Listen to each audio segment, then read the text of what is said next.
Subscribe to our YouTube channel and press the bell icon for the latest updates. How to delete a conversation on WhatsApp on an Android device. Go to your phone menu. Find WhatsApp. Tap on the WhatsApp icon.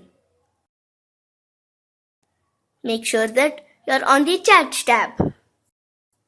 Tap and hold the chat you wish to delete. Tap the delete icon that appears at the top of the screen. Select the checkbox if you wish to delete the chat media files from your phone. Tap on delete to confirm deletion. As you can see, the selected chat has been deleted. This is how you can delete a conversation on WhatsApp on an Android device.